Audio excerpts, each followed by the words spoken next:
lalgaloto silakka jaalala lalgaloto walirraan fagaannu lalgaloto jarannu fageesse diiganii gaara sana gaara diigamuu malee nu baasan addaan baanee nu addaan ba'uu malee sooretti haadha sooree irbaanii rabuusa qabaay seeqanii seeseeqanii kan gargaar nu baata anjaraayin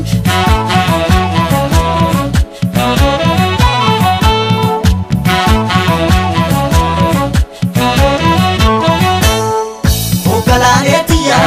qotiyoon abbaan didaa yaadidaa harkoota keessa Ogalaanetiya qorra baraan dadhabee morma kee jalattanneessa Ogalaanetiya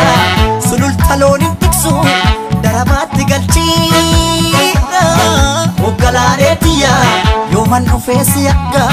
ansirraa fagoon jira maalan jira maalan jira yaga yaani maalan jira caccabsee na nyaatee jira anin jiru anin jiru yaga yaani anin jiru kukkutee na nyaatee jira kotee nami ciisanii darbatee yaga yaani kotee nami ciisanii darbatee rafeen buluu namni waan morma abdatee yaga yaani maalan jira caccabsee na nyaatee jira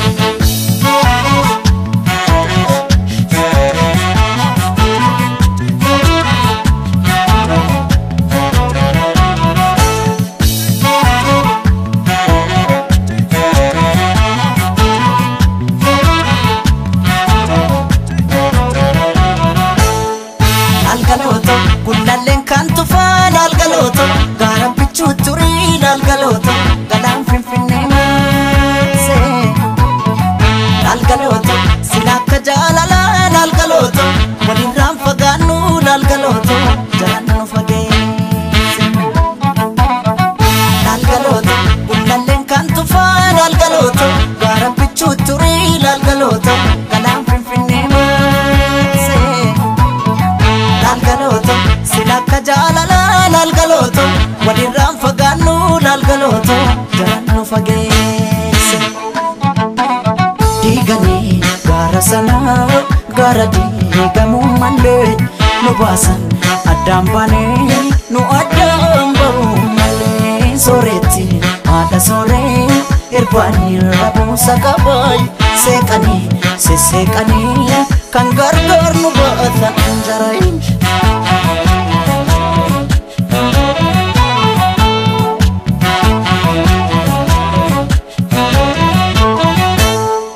Ogalaanetiya farda siidaa katanii siidaa dabalee suuri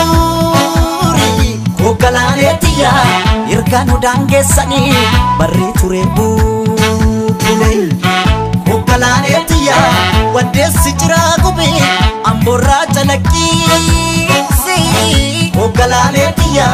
narraa fagaatte jedhee si yaaduun kiyya yoo mafe Mada nafe aga yaani mada nafe caccabsee na nyaatee lafee anin jiru